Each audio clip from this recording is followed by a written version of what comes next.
Shalom, que Dieu vous bénisse, que sa grâce demeure sur vous. Mon nom est Ange Josaphat et nous sommes à l'émission Anakazo du dimanche. Anakazo signifie contraint, obligé, forcé. L'ennemi, le diable, les plans de Satan, ils sont obligés de libérer tous les domaines de notre vie. Alors nous recevons beaucoup de témoignages par message, des personnes qui sont contentes de l'émission Anakazo, des personnes qui se sentent remplies de puissance, d'autorité après avoir écouté l'émission Anakazo. Nous bénissons le nom de Dieu pour ces choses et nous invitons toutes ces personnes qui nous entendent et qui nous suivent à faire la large diffusion de cette émission. Si vous n'avez pas encore téléchargé l'application sur Apple Store, sur Play Store, faites-le et laissez des pouces sur YouTube, sur Facebook, sur TikTok, sur Instagram. Partagez au maximum pour la gloire de Dieu. Envoyez des témoignages par note vocale afin que cela puisse édifier le maximum de personnes. Nous parlons aujourd'hui et nous sommes sur cette semaine sur le grand séminaire Le Mariage. Et nous parlons vraiment sur les types de femmes dans le mariage. Plus tard, nous allons parler encore sur des thèmes assez complexes, assez très profonds sur le mariage. Mais là, nous parlons sur les types de femmes sur le mariage. Nous avons vu qu'il y avait des fillettes, des filles, mais aussi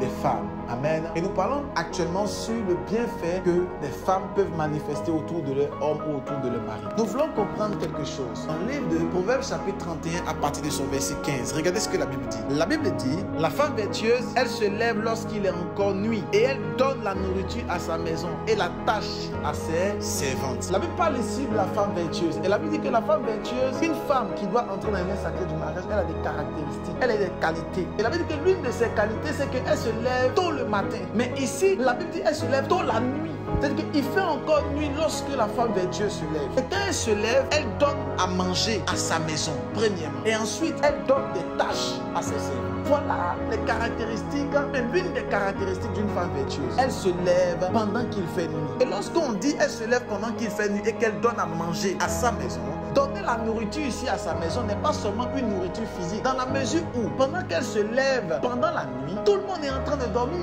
Et à qui elle donnera la nourriture si tout le monde dort? Donc quand la Bible dit ici qu'elle se lève pendant la nuit et qu'elle donne la nourriture à sa maison, ça veut dire simplement qu'elle se lève pendant la nuit, elle vérifie spirituellement que tout est bien positionné. Je vais dire à la vie d'une femme que si tu veux avoir un homme et tu veux être une femme d'esprit, tu dois te réveiller pendant la nuit et commencer à prier. Tu dois prier pendant la nuit. Et les femmes du 21e siècle, pendant la nuit, elles dorment et elles ronflent. Et tu espères entrer dans le lien sacré du mariage. Et pas seulement cela, tu espères régner dans ce monde. Attention, la Bible dit une femme vertueuse, elle se réveille pendant la nuit. Et qu'est-ce qu'elle fait? Elle donne la nourriture à sa maison. Elle bénit sa maison. Elle proclame sur la vie de ses enfants. Pendant que son mari est en train de dormir, elle est en train de prier dans l'atmosphère pour déclarer une bénédiction et une grâce sur la vie de son époux. Elle se lève lorsqu'il est encore nuit et elle commence à prier. Elle prie et elle donne la nourriture à sa maison. Donner la nourriture à sa maison aussi le symbole de pouvoir se lever, mais aussi déclarer des paroles prophétiques dans l'atmosphère sur sa maison. Elle prépare le petit déjeuner.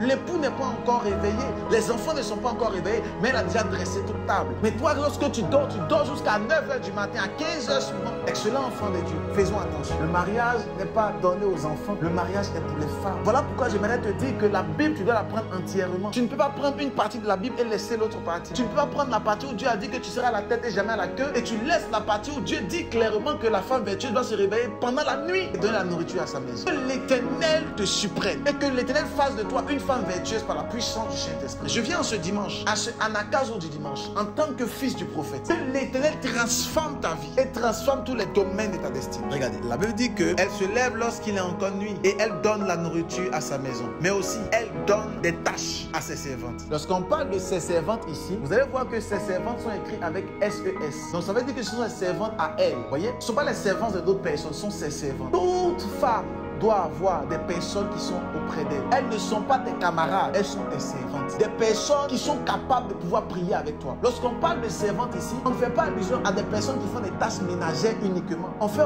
aussi allusion à des servantes de Dieu qui peuvent te donner des conseils.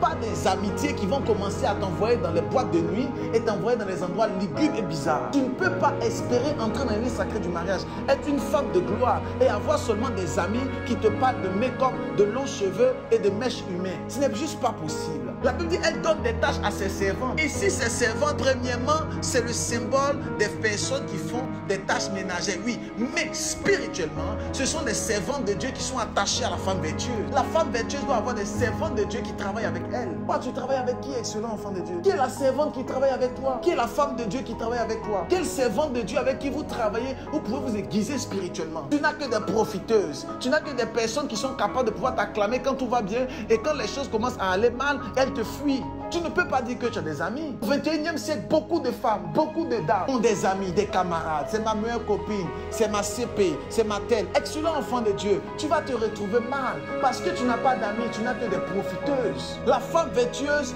donne des tâches à ses servantes. En d'autres termes, elles peuvent discuter, elles peuvent parler, elles peuvent s'échanger, elles peuvent se frotter. Elles frottent leur esprit afin de grandir. Mais toi, tu as des amis qui t'envoient dans toutes les veillées de l'Europe, toutes les veillées de la Côte d'Ivoire, toutes les veillées du Cameroun, toutes les veillées de l'Afrique, toutes les veillées de Paris. Tu connais tous les hommes de Dieu. Excellent enfant de Dieu, excellent enfant de Dieu, sache clairement que tu n'as pas des servantes. Tu n'as que des personnes qui te conduisent à la mort. Une amie qui t'envoie toujours dans les programmes de prière, elle te conduit à la mort. Parce que tu ne peux pas suivre tous les hommes de Dieu. Tu ne peux pas tout suivre toutes les servantes de Dieu. Tu ne peux pas être dans tous les programmes. Ce n'est juste pas possible. Tu te retrouveras mal. Tu dois avoir une église, un père spirituel, une assemblée. Tu n'es pas partout en même temps. Tu dois avoir des amis qui ont la même vision que toi. En cela, l'Éternel te transformera. Et pour ces choses, tes regards, ton esprit doit être focalisé sur les choses spirituelles. Tu dois aspirer aux choses spirituelles. Tu dois aspirer aux choses de Dieu, afin que Dieu transcende tous les domaines de ta vie. Je prie pour toi. Que l'Éternel fasse de toi une source de bénédiction, une source de grâce, une source d'élévation. Que Dieu ouvre les portes au-devant de toi. Et que Dieu fasse de toi une femme vertueuse. Pendant que ta main droite est posée sur ton cœur, je prie pour toi. Que tu sois une femme vertueuse et qui se lève pendant la nuit et qui donne les tâches à sa servante. Au nom de Jésus-Christ. Amen. May God bless you. Dieu vous bénisse. On se retrouve le lundi à partir de 6h pour notre émission Anakazo. Dieu nous fera beaucoup de bien. Mettez les j'aime, partagez. Et ceux qui ne sont pas encore abonnés, abonnez-vous pour la gloire de Dieu. May God bless you abundantly. Et je vous dis shalom.